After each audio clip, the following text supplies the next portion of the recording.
Welcome to Howay Say. Newcastle United have just drew 1-1 with Gateshead in the first pre-season game. I'm joined today by Lane from Magnificent Mags. Yes. What did you make of that? It was just important minutes in the legs. It wasn't the best spectacle, to be honest, but Gateshead, if you want to look at the bigger picture, are 2 weeks ahead of us in their pre-season schedule, and we're missing half of a team. So yes, it wasn't fantastic to watch, but again, we are missing half a team, so you've got to add some context here. And I thought we had a few standout players, especially Sean Sturr. I felt Jacob Ramsey was lively. Sung Soo, when he came on, I felt he was good. It was good to see him again because he was our best player last pre-season, and I felt Lewis Hall was good at left back as well, even though he's up against a good right back. Yeah, definitely. There was lots of positives. I think people will look at that and there'll be a lot of negativity after it because not winning a game against Gateshead will be seen as a negative. Yeah. But what was the big positive from you? Sean Sturr.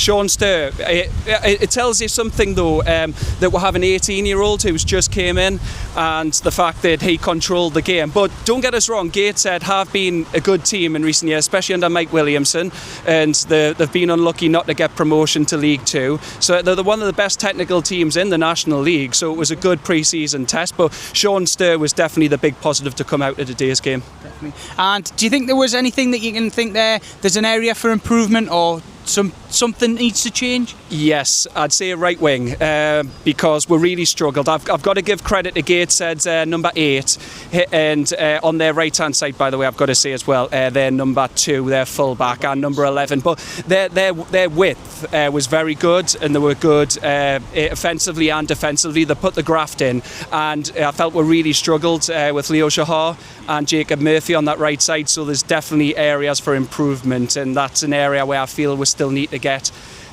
maybe a top right winger if Jacob Murphy does go to Everton. Yeah, okay, and then obviously transfers. The big one at the moment, the big one's Bruno, but the big one for the players that were on the field is Willock. But Willock's still got a lot of game time today. Does that tell you anything about his potential transfer? It could do, because I was saying the same at half-time to some of the lads I go at the game with about Nick Pope. The fact Nick Pope's still here, not going to Ipswich, even though I know Kieran McKenna left.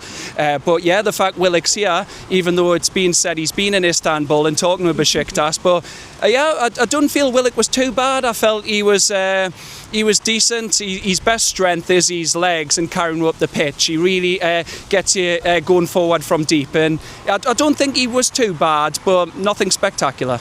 Okay, and then we'll just flip to that Bruno transfer. What do you make of that?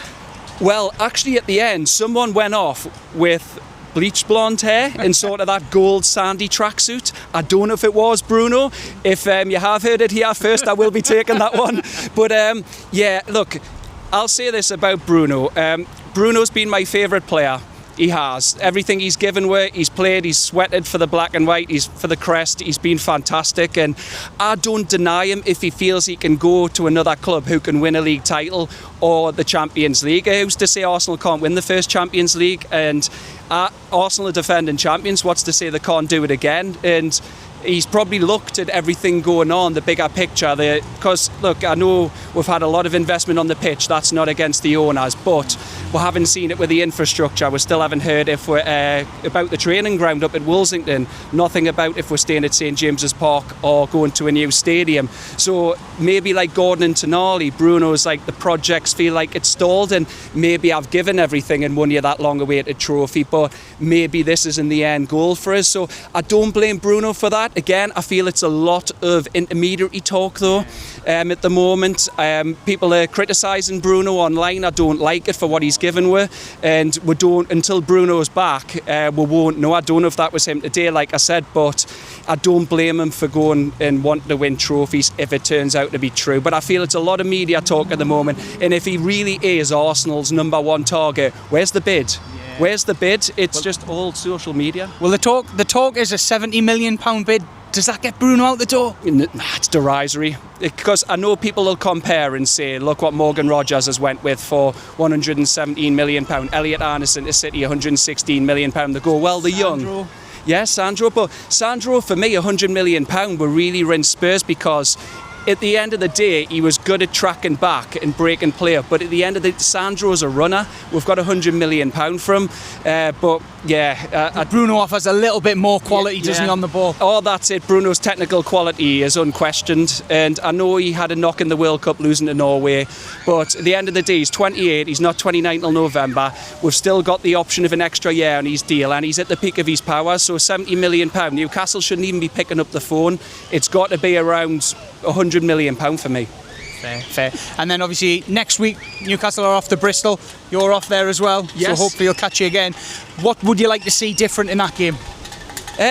Just a few more minutes for different players, maybe freshen the line a bit. I'd like to see Owen Zhao start. I'd like to see a bit more minutes to Park Seung-soo because, like I said, he was our best player last pre-season. He looked exciting getting on the ball today. Yeah, absolutely. He's willing to charge at defenders, and commit them into challenges and win fouls.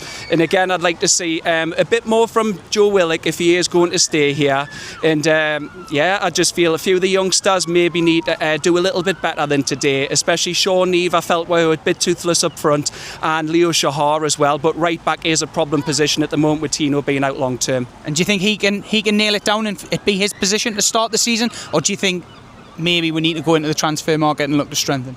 What I've seen today against 50 opposition, again, no disrespect to Gateshead, but he did struggle today. So I do feel we need to go into the market because we've lost Trippier's experience. Where Emil Kraft's been a good servant for where he's gone. But yeah, we haven't got a senior right back at the moment, and with Lewis Hall's injury problems, I do worry that we haven't got a backup left back as well. So yeah, there's still a lot to go in the window, and I've already said this on my channels. I trust what Ross Wilson.